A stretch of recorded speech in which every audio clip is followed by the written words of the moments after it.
Welcome to the Higher Ed Happy Hour podcast, brought to you by Unincorporated, a higher education agency committed to building awareness and growing enrollment for universities. This podcast provides deans, senior admin, and faculty with the tools, resources, and information they need to grow student interest, design branded content, and launch new programs and courses.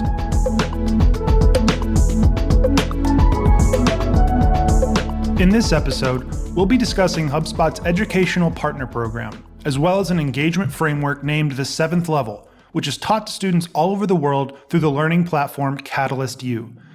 To help us explore the topic, Ian recently spoke with the creator of the 7th Level, Amanda Slavin. Slavin is a co-founder of CatalystCreativ and an industry pioneer in customer and brand engagement. Hello, and welcome to another episode of the Higher Ed Happy Hour. This is Ian from Unincorporated, and as the intro mentioned, I'm here with Amanda Slavin of CatalystCreativ. Today, we'll be discussing HubSpot's Educational Partner Program, as well as Amanda's engagement framework, the 7th Level, which is taught to students all over the world through her learning platform, CatalystU. I'm excited to hear from Amanda on her ways to help educators build brand engagement for their programs and produce meaningful, lasting, and personal connections with students. Amanda, welcome to the show. Thanks so much for having me. I'm always so honored to talk to educators. I think they're the superheroes of our time. Thank you. Speaking of superheroes, getting on the name of Forbes 30 Under 30 list, that's not an easy thing to pull off. Pretty prestigious. How was that? It was pretty interesting. I'll say it like that, only because I think what ends up happening with these lists is you end up being really public in terms of your accomplishments, and then you end up getting connected to all these individuals that reach out to you, and you end up getting a lot of authority and validation. But it also trips you up a little bit, where you start to think like, oh, I need to be on more lists, and I need to I should be on the cover of. So what happened with that Forbes 30 Under 30? It was one of the first years actually that it was released. So there was very few of us that were chosen, and I remember for each section, there was a person that was chosen for the front header where they had a big photo shoot. And I wasn't, that person. And in my mind, I was like, well, I wasn't that person. So maybe I should have been that person. And then I had to take a minute and say to myself, I'm super grateful for this opportunity. And it doesn't make or break my career. I still have to continue to do great work for myself and prove myself. So yes, it was awesome. It was amazing. I was super excited about it, but it also it set me straight, I think, in the perspective of what was important and how I had to continue, my journey as an entrepreneur. Yeah, exactly. It sets the bar high, and then it's easy to get caught up in that. So a little moment to take a back step. That's awesome. Well, congratulations on that. It's a prestigious title nonetheless. So let's tackle the first topic, which is a little bit of an orientation around HubSpot's Education Partner Program. And for those of us who haven't heard of it or maybe worked within that platform, what can you tell us about this program? So I'm going to just give a tiny bit of context of myself on why the HubSpot Education Partnership Program, that's a mouthful, was even intriguing to me. So I have a master's in curriculum and instruction, and I really, and I could talk way more about this later, but I focused on study engagement and creating a way to measure engagement. And I then ended up creating my company, CatalystCreativ, 10 years ago, using that framework to be able to think differently about how we're connecting with customers, engaging those customers. So I applied it in the classroom, and then I applied it with brands all over the world. And HubSpot ended up being one of those brands. So I joined as an advisory board member for HubSpot. And as I was taking that framework, taking my actual thesis from my master's years, like I want to say 14 years ago, I was turning it into a book. And what the HubSpot team and I discussed, it was kind of the overall HubSpot team, it wasn't the EPP team just yet, was how could we really make the most of my advisory role and my position? And so I met the Education Partnership Program, which I was not really familiar with. And just backtracking one step, HubSpot is an inbound tool. They pretty much invented actually inbound marketing, which is really adding value to your customer, creating a relationship with your customer. So it's not just outbound looking for sales, but building that relationship so that they then come to you and want to then work with you. So they take that software, the tools that they offer that are paid tools, and they offer it to, I want to say more than 1,500 professors all over the world, completely for free. And the reason why they do that is those professors actually then allow for their students in their class to also utilize those tools for free, to learn how to use those tools, so that they can then, when they graduate, go to jobs all over the world. This is now 1,500 professors times, let's just say 30 students. So you could think about how many students had access to these tools in terms of HubSpot. So what I said to them is, I had already created a course with them, taking my framework, my framework that I wrote my master's on. It's called the 7th level. There are 7 levels of engagement, and turned it into a HubSpot Academy course. HubSpot also has this entire academy. This is like, HubSpot is this unbelievable brand that all they do is think about how can we benefit the lives of our customers. So HubSpot Academy is all these free courses that they have. I did one. It did really well. I started speaking at their events. They have these events called Inbound. And I said, why don't we just take my book that I'm writing, and let's release it kind of in partnership with the Education Partnership Program. I will give talks and lectures to, to students and to professors. I'll work with the professors on professional development. I'll teach them about the levels. And also we'll have these students leverage the levels as it pertains to utilizing HubSpot. So we then ended up taking this framework and turning into a really, really big curriculum, which I could talk about later if you're interested. But the whole point of, again, this EPP program is for HubSpot to offer their tools to students all over the world so that they can understand how to deepen their relationship with their customer, whether they're being entrepreneurial within that classroom and they're starting jobs, or they're consultants, and also post-graduation when they get a job. Awesome. And if I heard you correctly, you were actually consulting with and hearing from professors in the field as you were putting together this program. And I guess at that time, when things were just still kind of in the nascent stages, what were you hearing from professors? Like, what was lacking in their current marketing, sales, or business curriculum? Yeah, we worked with, so I worked internally with, his name was Jordan Ames, and he built this entire program with me. And we interviewed quite a few professors to figure out what would be interesting to them. And they said they really wanted hands-on application. Now, again, it was particularly around HubSpot, but in general, around, teaching their students how they could apply any skill really to businesses and to jobs, and help. A lot of the professors were saying they wanted to help their students get jobs, and give them, equip them with the skills that would help them do so. So when we were thinking about taking this book and this framework and turning it into something that professors could teach their students and could, share with their students and could learn from themselves, we really wanted to make it very application-based, very business-oriented, so that when students left that class, they could go to jobs and interviews and say, this is how I will improve your business based on what I've learned in this class.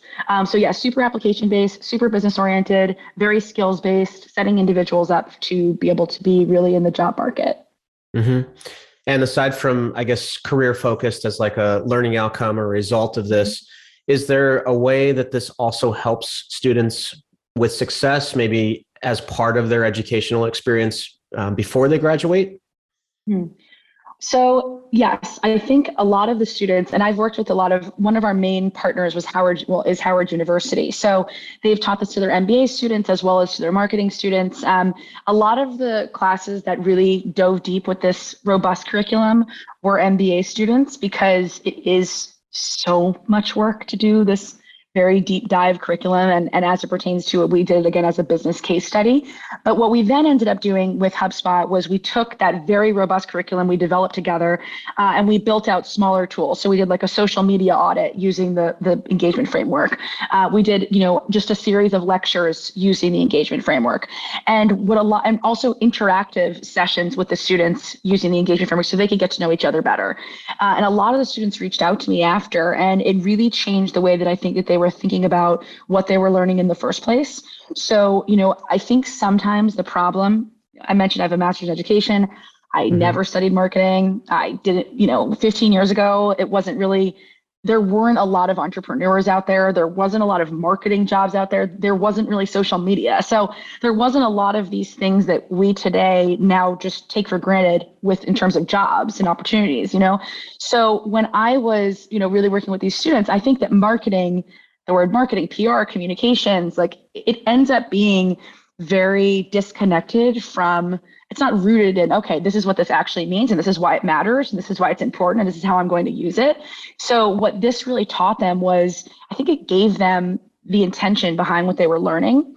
And it also gave them a new way of applying. It's all application based, right? Like, it's not just about getting a job. It's about applying it to every aspect of your life, whether you're interacting with other students, whether you could actually use, I've taught students how to use this engagement framework in getting a job. So in the actual interview process, how do you think differently about how you're engaging with the person interviewing you? What level are they connecting with you? And how can you increase that level of engagement so that you can get that job? So once you know, my book, the framework, the 7 levels, it's really about deepening your relationship with anyone and everyone. And so once you actually know the levels, you can use it on your own marriage. You can use it to date people. So I think that it really impacted them, not only once they got the job, but to actually get the job in the first place. And even beforehand, why it mattered in terms of context of what they were studying. I see. So you're going to apply this to a dating application is what you're saying. I did advise once. I advised a bunch of startups, about 20 startups, and one of the startups is a dating app. So I actually did use the levels in terms of, and the whole book is broken out into When Harry Met Sally, because I just started to really think through, how can I show what it looks like for a relationship to go from level 1 all the way to the 7th level. And it's so difficult in a work setting, or even with an external customer. But a relationship, it's easy. So the Harry Met Sally movie literally goes from 1 to 7, and it can be applied to dating. Yeah, that's great. So one of the things you called out there was that you have these live business case studies built into the 7 levels, that curriculum, and there's some practical understanding of these maybe more broad theoretical concepts that you study, say in business school or in part of your marketing curriculum. What are some of the case studies, or how did you develop those case studies and bring those into your curriculum? Yeah. So if there was a linear path, it was like, got my master's, wrote my thesis, then applied it for years to tested it to see how it worked, the framework itself, then wrote the book, created a course with HubSpot, built a curriculum, and then turned it into a full learning platform, in terms of ourselves. So that's kind of I'd like to be able to create that roadmap for everyone listening. But the actual curriculum that we developed with HubSpot, we took these levels, and the whole point of the levels is it can be applied to anything and everything. So the 7th level is defined as literate thinking. It's when your personal values and beliefs align. So when you think of students going to a university, I was on the board of trustees of a small university. And also I went to UConn, which is not a small university. But when you think about why students choose a university, they're really looking at, does this check certain boxes? I would say that's a lower level, like level 5. I'm not going to get into all the levels today. But does this resonate with me? Does this identify with me? Can I see myself there? Can I wear the Husky sweatshirt and paint my face blue when I'm going to the basketball games? So that's that highest level of engagement. It's, I want to be a part of this, and I want this to be a part of me forever. So, that's that highest level of engagement. When we did with HubSpot, was we took those 7 levels and we, as I mentioned, applied it to how to use the HubSpot tools. There's so many tools within HubSpot. There's email marketing, there's social media monitoring, there's customer listening and insights, there's website tools. And I really wanted to create the context for when and how to use those tools as it pertains to a business. So we took Coachella. Again, Jordan was a big fan of Coachella. And then we ended up doing Essence Fest as well. And we applied, this was pre-COVID when events were different than now. I think now they're probably at a lower level of engagement. And we went through the entire business. And at each level, we talked about, where are your customers? How can you really identify how to utilize the HubSpot tools to make sure that you're continuing that relationship with that customer, so increasing engagement with that customer. Then we actually assess the students on, okay, now use the tools. Now let's assess your success with these tools, and so on for each and every single level. So that was a very, very robust curriculum. We then realized, that's amazing, but that requires a professor that's super committed and passionate about teaching their students about how to utilize HubSpot as well as the levels itself.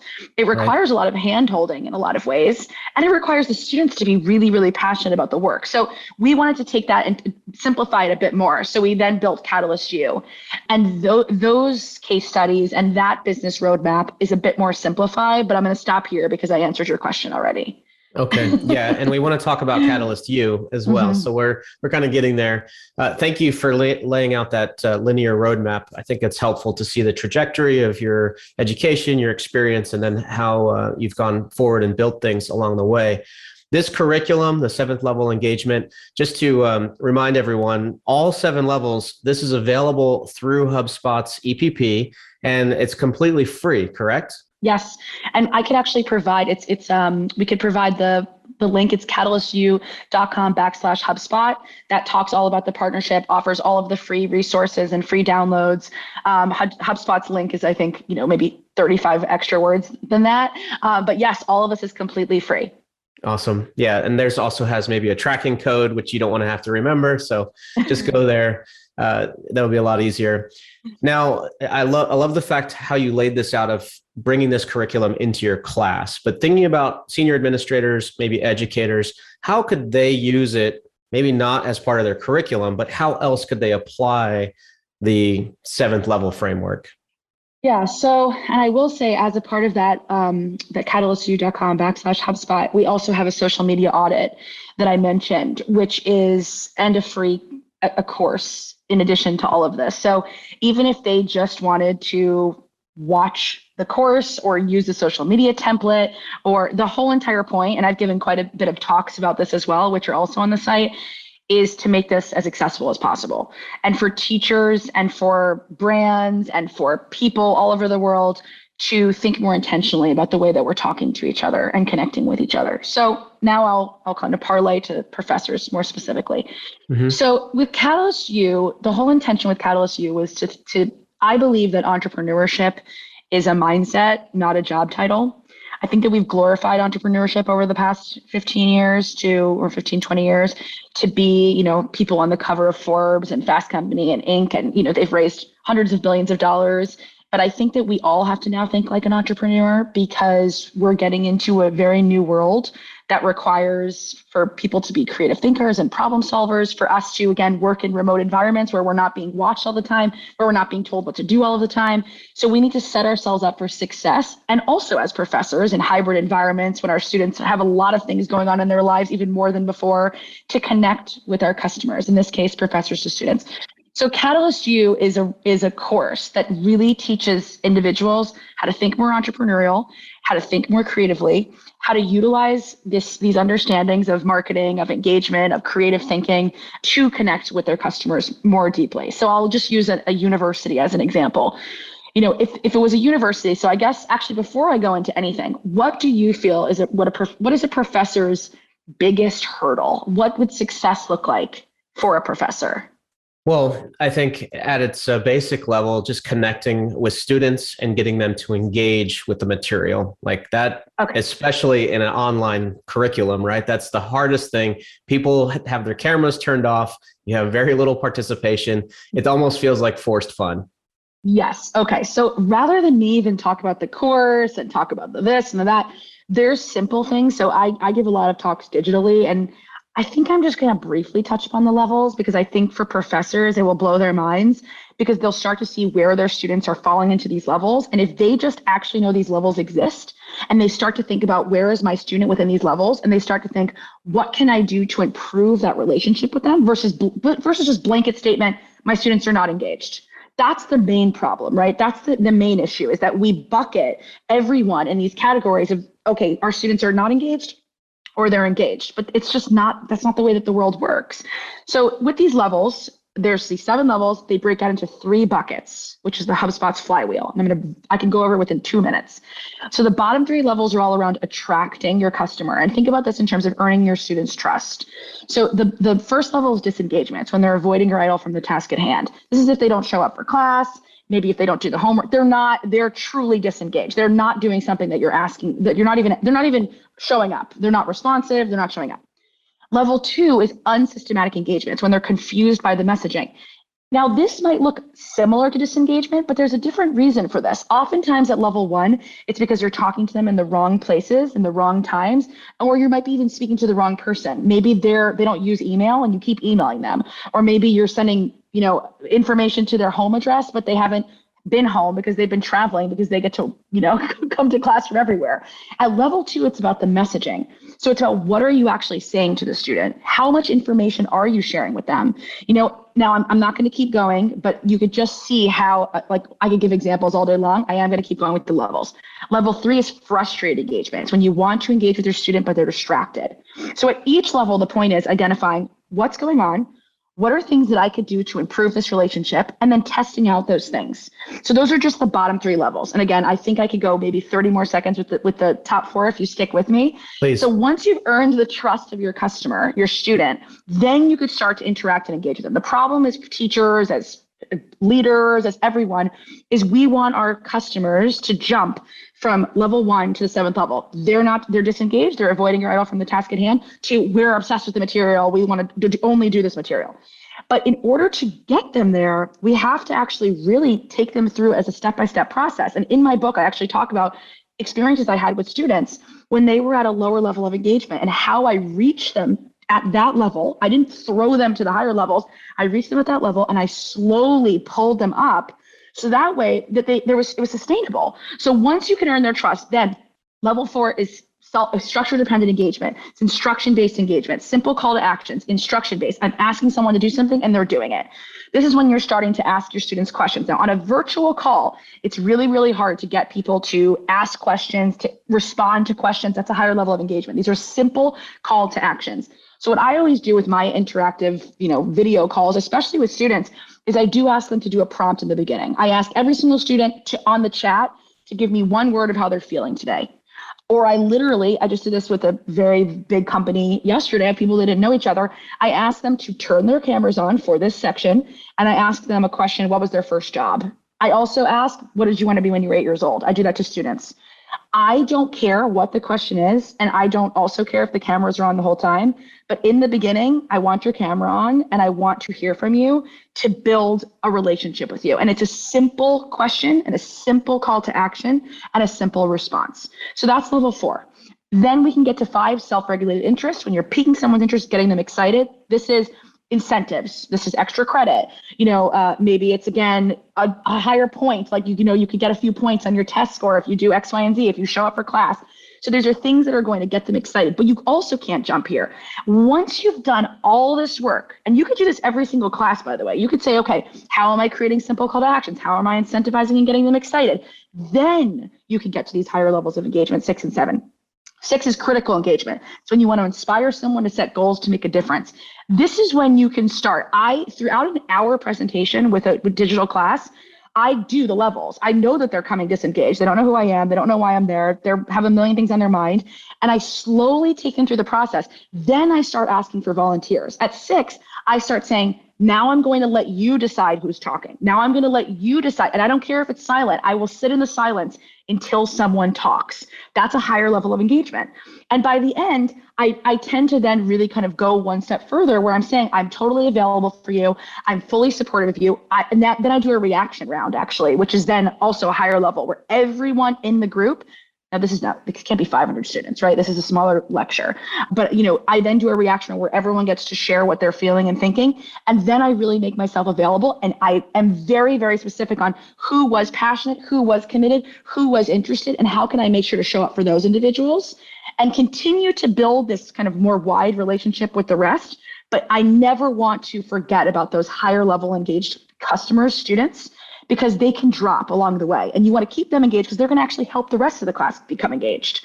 So that was a very long-winded response, but I like using the levels in practice because I think it's way easier to wrap your head around than if I were to just talk about it in theory. Yes. So what I heard, a couple takeaways. One is you broke down the entry points of engagement at each level. You made it very easy to access the question, increase the response, get everyone engaged. And of course, it's not going to work, like you say, with upwards of 100 people in a lecture, but in the smaller size setting, you can actually do that. I also heard, and this was a pretty interesting takeaway for me, was you can go 1 to 7, all levels in the span of a class, but you can also think about that nurturing cycle over the course of an entire semester. So the micro 1 to 7, as well as the macro 1 to 7 engagement. Now, you haven't used the word nurturing. And my question on the follow-up here is inbound methodology. What I know of it, it involves nurturing people through, say, awareness all the way through to decision and then delight. Mm-hmm. Is your 7 levels also kind of built around this idea of nurturing people through those 7 levels? So the methodology was developed in education setting and then was applied and tested in a marketing setting. And also, again, we created these 7 levels, these buckets: attract, engage, and delight. So I would say absolutely, but that was not the intention of the framework. The intention of the framework was to assess and understand what it looked like for students to learn and connect, with material in the class, and how we can deepen that relationship for those students. So the word nurturing, ironically, again, I'm a mom. I think it's actually a word that we use most often for children, but now we use it for customer engagement, which is why I think there's so many similarities between being a teacher and being a marketer. But, I do think absolutely it's around those top 2 levels. What I always tell companies and anyone is, again, never forget about those top 2 customers and allocate resources, financial resources, team members. Really make sure that you're personalizing and communicating with those customers in a completely different way, and that you're making sure that those customers feel seen, heard, and loved very differently than at these lower levels of engagement. It's not about discount codes. It's not about extra credit. It's about making sure that I had teachers that in my past there was just one teacher. I'm just going to give a quick example. I couldn't stand math. I moved 3 times in high school. I really wasn't the best student. I like to talk on the phone. I was at the 7th level with gossiping and talking on the phone way more than I was with education. And when I moved the 3rd time, I wasn't popular anymore. No one knew me. And so I started to really connect with learning because of the teachers. They really looked out for me in this new school. And I couldn't stand math. I was so bad at it. And this one teacher just really saw something in me. And she kept pushing me around algebra. And I would not get below 100. I had an A++ in her class. And it wasn't that I was at the 7th level. I don't think I was at the 7th level with algebra, but I really became at the 7th level with her. And she saw something in me. She connected with me, and she continued to nurture that relationship with me. So yes, absolutely at the higher levels, it's about nurturing, but I think it's in all industries, not just marketing. Yeah, well said. Now, I wanted to touch upon the higher levels just a little bit further, because the holy grail of brand engagement, right, is to get someone to the higher level and then have them advocate on behalf of the brand, advocate on behalf of the university or the program, or in this case, on behalf of the professor and the courses that they teach. So is there specific kind of rules of engagement that you follow at the highest level? Or maybe a simpler question is, how do you bring those brand advocates in your classroom, the highest level of engaged students? How do you kind of leverage them or put them to work within that classroom setting? Yes. That's so fun. Literally in my presentations, I call it the holy grail of engagement is the 7th level. So I love that you just said that. And even though CatalystU, this is exactly at each level we teach about how are you connecting with your customer. And at the highest level, it's about how are you making sure you're utilizing these customers in a way that's helping you grow, but also helping them feel like they're a part of the story.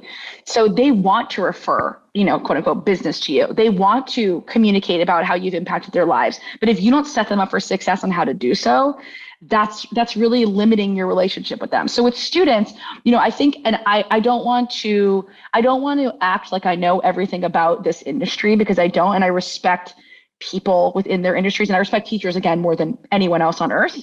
So when I say things, they might not be exactly right, but I'm still going to say them. So I think, as it pertains to students, I know that there's rate my professor. I know that there's also, obviously, again, there's professors want students to sign up for their classes. That's extremely important.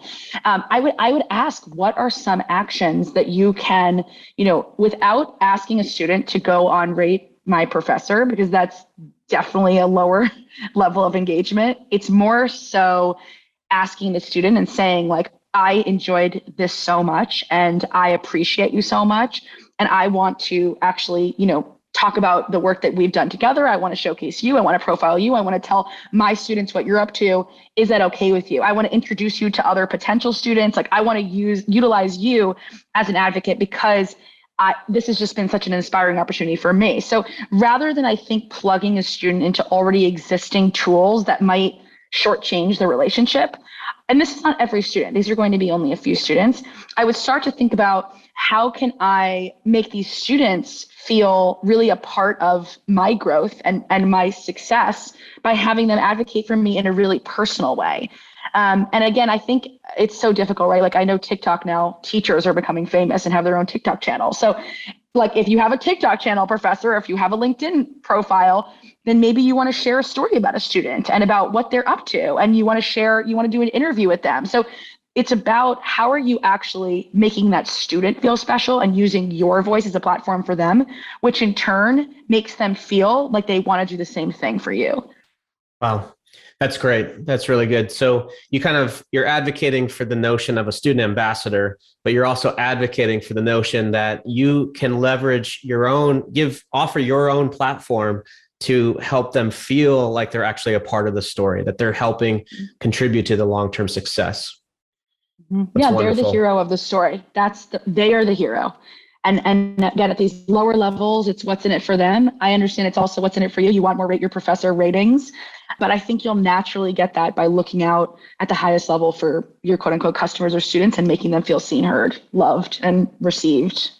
Yeah. And I don't know if every professor has their eye necessarily on a popularity score. They're probably more interested in that core problem, which is to get, higher levels of engagement across the entire curriculum and across the entire class. Absolutely. As we kind of look to close here, let's make sure we've given enough attention and space to the CatalystU learning platform. One thing I was curious about, because there's a lot of learning platforms out there, how does this one differentiate from others? So when we were thinking, okay, I'm going to talk briefly about how I started my company 10 years ago and how it relates to this question. So when I started CatalystCreativ, I started it with my business partner who actually passed away a year ago. His name was Tony Shea, and he was the CEO of Zappos. And he really believed deeply in changing the way that you think about customer service and corporate culture and really your relationship with your customer. And so that was something that I also care deeply about. It just happened to be, again, as a teacher and then in hospitality. And so when we came together with my other co-founder, Robert Fowler, we wanted to create a business that did that, really change the way that people thought about connecting with their customers. And we started in downtown Las Vegas. He took $350 million of his Amazon acquisition, started to build a city. And our job was to find entrepreneurs from all over the world and come give talks for free, workshops for free to the public. So think of like TED Talks, but totally free every single month, twice a month for 2.5 years. It's exhausting. And we brought we brought Simon Sinek, and we brought the founder of Away and the founder of Sweetgreen and the founder of Warby Parker and all these major startups really before they were anything. Sweetgreen had one location and now they have way more, and they were on stages in construction trailers. And what we ended up realizing was, again, we were kind of at the beginning of this bubbling of entrepreneurship, and we were seeing these top teachers teaching. We called it ROI, ripple of impact. It wasn't just return on investment. They were spreading impact. They were spreading inspiration to people in the audience that then thought, oh, I can do this too. And so that was really the origin of the business. And so when we started thinking about CatalystU, we thought, okay, there are a lot of learning platforms out there, but there's not a lot of learning platforms that understand this methodology of engagement and are teaching this nuanced approach, because everyone's using engagement now. Schools are freaking out about engagement. Businesses are freaking out about engagement with the Great Resignation. No one really understands what that means. So how do we use it as the bedrock of the foundation of learning, starting with myself as a professor, but then a teacher, I'm not a professor, but then how do we take those entrepreneurs, take these, individuals that are creating things in the world and actually plug them into the levels. So have them talk about all the things they're great at. And when you go on this platform, you can learn from them, whether it's, marketing communications at level 2 or social media, digital engagement level 4. You're really having this entire foundation of success when it comes to the level. So that's the big difference, is that it's not just a bunch of people teaching a bunch of random things. It's rooted in a methodology that helps rewire your brain on the importance of building a slow, sustainable relationship with a person versus rushing them from disengaged to engaged. That's incredible. Thank you. And I love the focal point, right? I don't think I've personally never heard anything that has a platform with such variety and yet one singular focal point. That's really powerful. And also ROI being a ripple of impact, that's a gem. We're gonna hold on to that. If there's one maybe misconception when it comes to engagement, brand engagement, student engagement, customer engagement, what is that misconception? You mentioned the hero, and I know Donald Miller and the work that I've done with him, he would say every brand tries to position themselves as the hero, and they miss the fact that it's the customer, the student that's the hero. So what's the misconception that you would like to share? Yeah, and Donald Miller is absolutely genius, and I very much feel like he was a teacher also in his past life, but he was an author, so it's pretty amazing. Anyway, I've said it a few times, but engagement is not binary. We can't keep thinking that, and I guess there was two things I will build off of. Engagement is not binary, and it's not the person who's disengaged fault that they're disengaged. I think we have to start taking the person that's trying to engage someone, particularly the teacher, has to take more responsibility, or the brand, the company, versus just saying, well, they don't understand, or they're, bored, or they're distracted. Or we have to say, where are they? How can I access them? How can I do better? How can I improve? How can I test and iterate based on what I think is going to improve?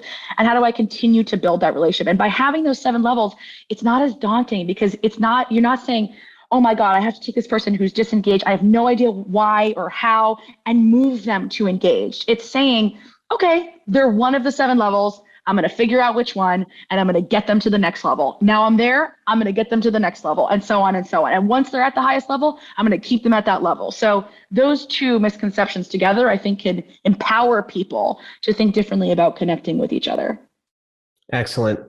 Okay. And my follow-up question to this is, now that I'm convinced that I need to buy in and learn more, what's the next step? What is your primary CTA for that professor, that senior administrator that's listening right now? I mean, such a great question. I would want them to take the CatalystU course. I would want them to take it with a grain of salt, knowing that it might not be exactly about students, but it's going to help them think like what their students are interested in, and it's going to help them understand who their students want to be and how their students want to be in their jobs. And I think it's going to make them think more entrepreneurial. So it will get them thinking in a completely different way. And it will also get them feeling less, they'll feel more empowered. They'll feel less disempowered, I was going to say. So I would say take the CatalystU.com course. And I do think, and also, and if that's too much of you could buy the book, the 7th level, but I still want them to take the course. So that's the main CTA. Love it. And I know there's a lot of listeners that are going to take you up on that, including myself, because admittedly, I haven't read the book or taken the course yet, but I am convinced that we all need to. So thank you for your time today. It was an absolute delight. I could speak with you for hours, and hopefully I'll have a chance to go surfing with your husband, who I understand is also an avid surfer. So thank you, Amanda. Thank you. Thanks for listening to the Higher Ed Happy Hour podcast. For more higher ed specific resources, or if you'd like to be a guest on the show, please visit unincorporated.com.